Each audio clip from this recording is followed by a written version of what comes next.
Welcome once again to BamaFever.com. I'm Chris Stewart. Want to remind you, of course, we're inside of 2 weeks from the start of the college football season, so you got to get your game day gear. You're going to be making your way to Bryant-Denny Stadium for the opener against Kent State on September 3rd. Right now at Bama Fever and Team Fever stores around the state, as well as right here on the website, you can buy the coaches' polos, all the sideline apparel that you'll see the staff wearing down on the field. You can also purchase right now here on the website, BamaFever.com, or also in any one of our retail stores. Just part of the great selection of merchandise available right now as we get ready to kick off the 2011 college football season.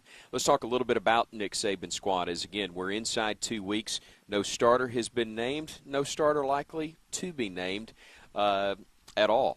He'll probably trot either A.J. McCarron or Phillip Sims out there. Could be Blake Sims that starts kind of in the Wildcat look. Could be Trent Richardson in the Wildcat look for that very first snap.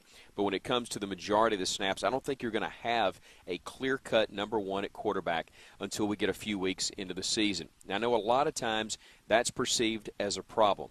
It's not the case here. You've got two very talented guys in McCarron and Sims who have very similar level of experience, which is not much at this level. Sims sitting out a year ago as a redshirt. McCarron seeing some duty last year in a backup role to Greg McElroy after redshirting the previous year. Two guys that know how to win football games. They did that a lot in high school. They've been around nothing but winning in their time of being recruited or playing at the University of Alabama. So they know what the expectations are. They know what it's like to win. They know what it's like to manage games effectively. Which one handles the pressure, though, of 100,000 in the stadium the best? We won't know that for a few weeks. And from what I have seen with my own eyes, plus what we've heard Coach Saban say, I don't think there's any reason to worry about this spot at all.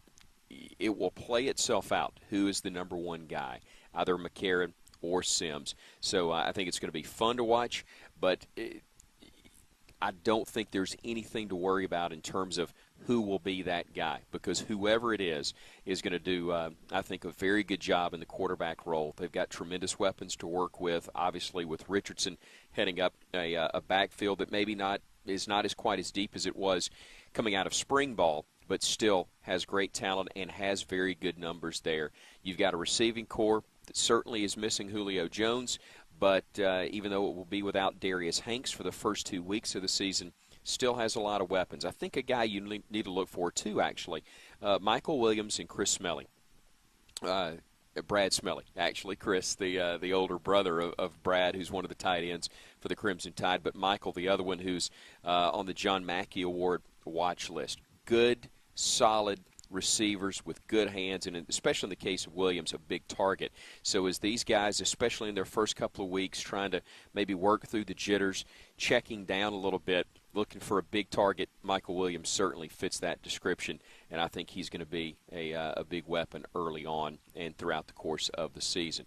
So again, don't sweat it at quarterback. It'll either be McCarron or Phillip Sims. In all likelihood, doesn't really matter who's the guy early on. As they both have said, it's a matter of who plays well and who wins, and as long as Alabama is winning and executing at a high level, it doesn't really matter who gets the starting nod. We'll continue to look ahead to the start of the college football season as we continue on.